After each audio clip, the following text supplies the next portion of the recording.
হালকা একটা ঝটকা লাগতেই ঘুমটা ভেঙে গেল। কোন স্টেশনে ট্রেনটা দাঁড়িয়ে পড়েছে, বড্ড গরম, এর মধ্যে আবার নিদ্রা দেবীর সদয় হওয়ার সম্ভাবনা কম। অগত্যা চোখ কচলে উঠে বসলাম। এটা কোনো জায়গা? বেশ ব্যস্ত কোনো স্টেশন বলেই মনে হচ্ছে। এত রাতেও ভিড় মোটামুটি ভালোই। টাইম দেখলাম মোবাইলে, রাত 1:05। গলাটা শুকিয়ে এসেছে, একটু জল পেলে বেশ ভালো হতো। কিন্তু ব্যাগ থেকে বোতলটা বার করে দেখি তাতে এক বিন্দু জলও অবশিষ্ট নেই। জানালার ঠিক সামনে পানীয় জলের একটা কল চোখে পড়ল। বোতলটা নিয়ে চটপট নেমে পড়লাম প্ল্যাটফর্মে। মনে হয় কিছুক্ষণ আগেই এই অঞ্চলে বৃষ্টি পড়েছে। গোটা প্ল্যাটফর্ম এখনো জবজবে ভিজে, আর একটু হলেই পা হড়কে যাচ্ছিল। সাবধানে টাল সামলে ট্রেন থেকে নামলাম। আকাশ এখনো গাঢ় কালো মেঘে ঢাকা। যে কোনো মুহূর্তে আবার আকাশ ভেঙে বৃষ্টি নামতে পারে। যাই, তাড়াতাড়ি বোতলটা ভরে নি।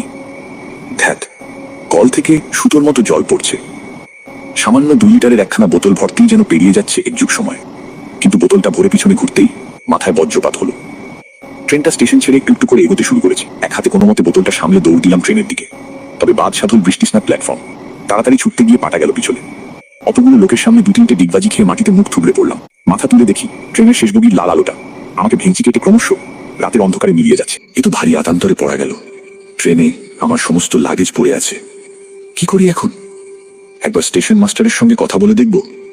উফ, যত সব উটকো আপদগুলো দেখছি আমারই কপালে এসে জোটে। তবে আসল ধাক্কাটা মনে হয় এখনো খাওয়া বাকি ছিল। হাত পা ঝেড়ে উঠে দাঁড়াতেই বাকরুদ্ধ হয়ে গেলাম। এইটা আমি কোথায় দাঁড়িয়ে আছি? কিছুক্ষণ আগেই তো যথেষ্ট লোকজন ছিল। কোথায় গেল তারা সবাই? প্ল্যাটফর্মের এপার থেকে ওপার সম্পূর্ণ জনমানব শূন্য। আমি একাই এখানে ভূতের মতো দাঁড়িয়ে আছি। এতগুলো লোক সব কর্পূরের মতো উবে গেল নাকি? এছাড়াও আমার একটা জিনিস স্পষ্ট মনে আছে, স্টেশনে প্রায় 5-6টা প্ল্যাটফর্ম ছিল। এখন শুধুমাত্র 2টো অ্যাপ লাইন আর একটা ডাউন। স্টেশন চত্বরের ঝলমলে টিউবলাইটগুলো উধাও। এখন তার জায়গায় টিনটিন করে জ্বলছে ল্যাম্পপোস্টে টাঙানো কেরোসিনের বাতি। তাতে কাজের কাজ তো কিছুই হচ্ছে না, উল্টে সৃষ্টি হচ্ছে এক অদ্ভুত হলুদ আলো আঁধারি। এক নিমেষে আকাশের মেঘও সরে গেছে। এই আকাশ একদম পরিষ্কার, সেখানে আবার সুন্দর এক ফালি নীল চাঁদও উঠেছে।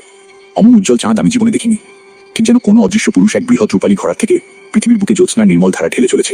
সেই গলিত জ্যোৎস্না আকাশ থেকে ঝরে পড়ছে আমার গায়ে, শীতল ছিজিয়ে দিচ্ছে আমার সর্বাঙ্গ। ধপ করে একটা পাথরের বেঞ্চিতে শরীরটা এগিয়ে দিলাম। কি হলো ব্যাপারটা? মাটিতে পড়ে গিয়ে মাথায় চোট পেলাম বুঝি? এমন ধারা মতিভ্রান্ত হওয়ার কথা নয়। সদ্য ভরা বোতলটা থেকে জল নিয়ে চোখে মুখে ছেটালাম। না, সব ঠিকই দেখছি। আমার চোখের সামনেই অন্ধকারাচ্ছন্ন 2 নম্বর প্ল্যাটফর্মটা একাকি পড়ে আছে। মোবাইল বের করে আরেকবার সময়টা দেখলাম, বেজে 5। স্ট্রেঞ্জ, এতক্ষণ ধরে প্ল্যাটফর্মে দাঁড়িয়ে আছি, অথচ সময়টা 1 মিনিটও এগোয়নি। ফোনটাও বিগড়াল নাকি? নেটওয়ার্কটা একদম শূন্য। কোনো কুক্ষণে যে বোনের বিয়েতে যোগ দেওয়ার জন্য বেরিয়েছিলাম। পকেট থেকে সিগারেটের প্যাকেটটা বের করে একটা সিগারেট ধরালাম। কয়েকটা লম্বা টান দিতেই মাথাটা কিঞ্চিত হালকা বোধ হলো। বেঞ্চে মাথা হেলিয়ে নিজের পরবর্তী পদক্ষেপ কি হবে সেইটা নিয়ে চিন্তা ভাবনা করছিলাম। ঠিক তখনই ট্রেনের হর্নে চমক ভাঙল।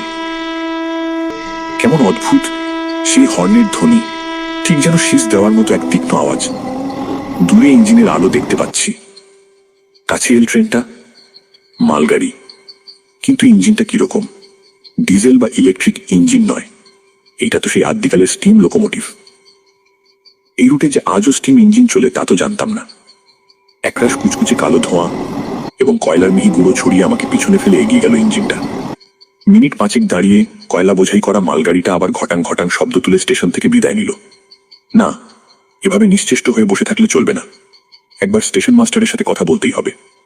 মনে হচ্ছে সবই অচেনা, যেন কালচক্রের কোনো গুপ্তচরাপথ ধরে আমি এসে পড়েছি 70-80 বছর আগেকার সময়। বেঞ্চি ছেড়ে উঠতে যাব, তখনই প্ল্যাটফর্মের অপর প্রান্ত থেকে একটা ক্ষীণ সবুজ আলো চোখে পড়ল। রেলের পোশাক পরা 2জন লোক হাতে সিগন্যাল বাতি দুলিয়ে আমার দিকেই হেঁটে আসছে। একজন বেশ লম্বা ফর্সা, আর একজন কিছুটা বেটে রোগা। কাছে এসে লম্বা লোকটি দরাজ গলায় জিজ্ঞাসা করলেন, এত রাতে আপনি এখানে একা একা কি করছেন? কোথায় যাবেন? আমি ট্রেন মিস করেছি। স্টেশন মাস্টারের ঘরটা একটু দেখিয়ে দেবেন। আমি এখানকার স্টেশন মাস্টার সমরেশ দত্ত। ভদ্রলোক নমস্কার করলেন। আর এ হল এখানকার পয়েন্টসম্যান মনোহর। আজ রাতের শেষ মালগাড়িটা পাশ করিয়ে আমরা কোয়ার্টারে ফিরছি। আমিও দুজনকে প্রতি নমস্কার করে জিজ্ঞাসা করলাম, আচ্ছা এখানে কি বৈদ্যুতিক আলো নেই? স্টেশনের ল্যাম্পপোস্টে কেরোসিনের বাতি, আপনাদের হাতেও লণ্ঠন। দুজনে হতভম্বের মতো একবার নিজেদের মধ্যে মুখ চাওয়াচাওয়ি করল। কি বললেন আজ্ঞে? বৈদ্যুতিক আলো? বলেন কি বাবু? খানিকক্ষণ চুপ করে থেকে পয়েন্টসম্যান মনোহর নিচু গলায় বলল, বৃষ্টি পড়লে আকাশে বিদ্যুৎ চমকায় বলে জানতাম, কিন্তু মেঘের বিদ্যুৎ দিয়ে লণ্ঠন জ্বালানো যায় পাগলের প্রলাপ তো কস্মিন কালেও শুনিনি। আমি বুঝেছি আপনি কি বলতে চাইছেন।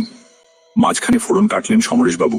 আপাতত ওইসব বিলাসিতা বড় বড় শহর পর্যন্তই এসেছে, কিন্তু এই এঁদো গ্রামাঞ্চলে বৈদ্যুতিক আলো আশা করাটা চরম মূর্খামি বটে। নিজেকে একাধারে পাগল আর মূর্খ বললে কার আর মাথা ঠিক থাকে। আমারও গা পিত্তি জ্বলে উঠল। তবে এই মুহূর্তে আমি পড়েছি মহাফাপরে। এমন দুর্যোগে এই দুজনই আমার কাছে আসার একমাত্র কিরণ। এদের চটালে চলবে না, তার চেয়ে বরং আলোর প্রসঙ্গ বাদ দেওয়াই শ্রেয়। সমরেশবাবু জায়গাটার কি নাম? স্টেশন মাস্টার দূরে আঙুল দেখালেন। প্ল্যাটফর্মের এক প্রান্তে লোহার এক ক্ষয়িষ্ণু হলুদ বোর্ড, তাতে ঘষা ঘষা কালো হরফে স্টেশনের নাম লেখা। কেরোসিন বাতি আর জ্যোৎস্নার মিশ্রিত আলোয় অতি কষ্টে পাঠ করলাম নামটা, বকুলডাঙ্গা হল্ট। তামশাইয়ের কোথায় যাওয়া হচ্ছিল শুনি। সমরেশবাবু আবার প্রশ্ন ছুড়লেন, আরো কি একটা বলছিলেন, মিস করেছেন নাকি যেন? হ্যাঁ, আমি যাচ্ছিলাম হাওড়া আমার বোনের বিয়ে অ্যাটেন্ড করার জন্য। বোতলে জল ভরতে নেমেছিলাম এখানে, কিন্তু দুর্ভাগ্যবশত গাড়িটা ছেড়ে দেয়। আমার অনেক লাগেজ ওই ট্রেনেই রয়ে গেছে। দেখুন না, যদি সেগুলো কোনোভাবে উদ্ধার করা। স্টেশন মাস্টার খানিকক্ষণ মাথা নিচু করে কি একটা ভাবলেন। দেখুন, এত রাতে তো আমার পক্ষে কিছু করা সম্ভব নয়।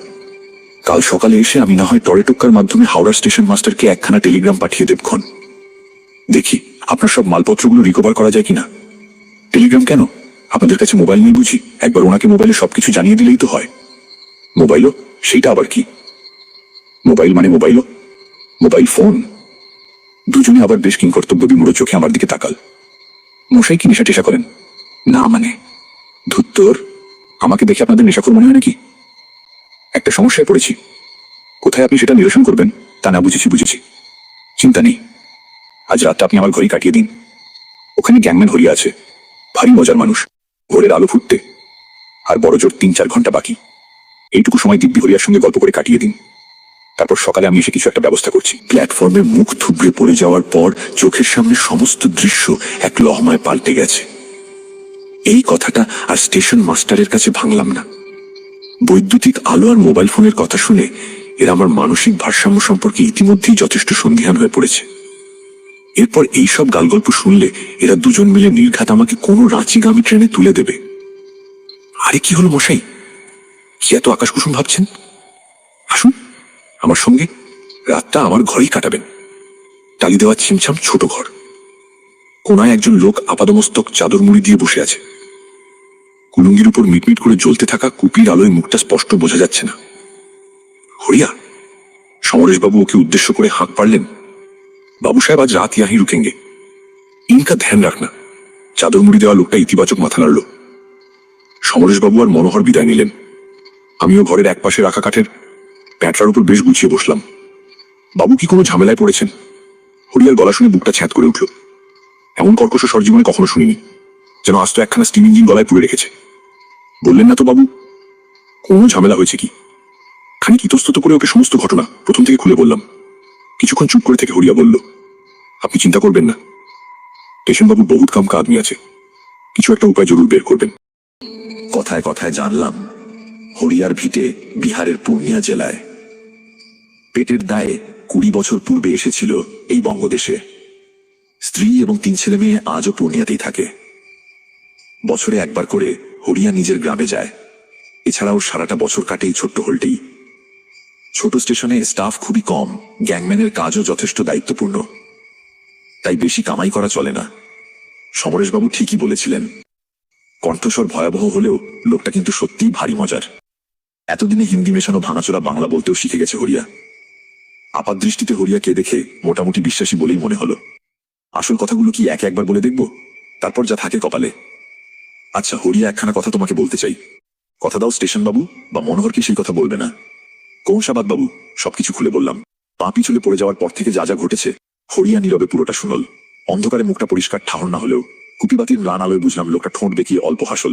ইয়ে বকুলডাঙ্গা হল্ট? হ্যাঁ বাবু, ইহা এমন আরো বহু জিনিস দেখতে পাবেন। দেখছেন না, রাতে এই হরিয়া মাহাতো ছাড়া স্টেশনে এক ভি আদমি নেই, এক ভিখারি তক নেই। সাধেই কি স্টেশন বাবু আর মনোহর রাতের আখুরি মালগাড়ি পার করিয়ে এখান থেকে চম্পট দেয়। এই সময় ইহা কুত্তা বিল্লিও ঘোরে না, ইনসান তো দূর কি বাত। কেন আমি ঢোক গিললাম, কোনো ভয় টয় আছে নাকি? ভয়? হ্যাঁ, ভয় বলতে পারেন। পহিলে এইটা একটা আম স্টেশনের মতোই ছিল। কিন্তু একটা দুর্ঘটনার পর থেকে এই স্টেশনে সবকুছ বদলে যায় বাবু। সবকুছ কুছ কিরকম 5 সাল পहिले কা ঘটনা। ইহা সে থোড়া দূর পে রেলের ক্রসিং আছে। উহা রেল লাইনে কিছু একটা গড়বড়ি হয়েছিল। তখনকার স্টেশন বাবু একজন গ্যাংম্যান আর একজন পয়েন্টসম্যানকে নিয়ে সেইটা ঠিক করাতে গেছিল। সব কাজ ঠিকঠাক করে উতিনো লোক লাইনের ধার দিয়ে প্যাদাল স্টেশনে ফিরছিল। কিন্তু এক জায়গায় এসে উতিনো আচানক রেলে কাটা পড়ে যায়। ওদের কাটা পড়াটাও বহুত আজীব ছিল বাবু। যারা সামনে সে দুর্ঘটনাটা দেখেছিল তারাই বলেছে যে উতিনো লাইনের অনেক দূর দিয়েই হাঁটছিল, লেকিন কোনো শয়তানি শক্তি যেন তিনোকে ধাক্কা মেরে লাইনের উপর ফেলে দিয়েছিল। উল্টো দিক দিয়ে আসছিল ডাউন মেইল। ব্যাস একই ঝটকে মেতিনো কাখেল খতম। উস ঘটনাকে বাদ সিংহা রাতকে সময় বহুত কুচ দেখতে পাওয়া যায়। এতক্ষণে আমি রীতিমতো ঘামতে শুরু করেছি। কি বলছো হরিয়া? আগেই ঝামেলার অন্ত ছিল না, এখন আবার ভূতের দৌরাত্ম। আপনি ওদের দেখেছেন বাবু, শুধু চিনতে পারেন নাই? উলোক কৃষিটা নোকসান করে না বাবু, শুধু নিজেদের অস্তিত্ব বুঝিয়ে দেয়। দেখা পেয়েছি কিন্তু চিনতে পারিনি।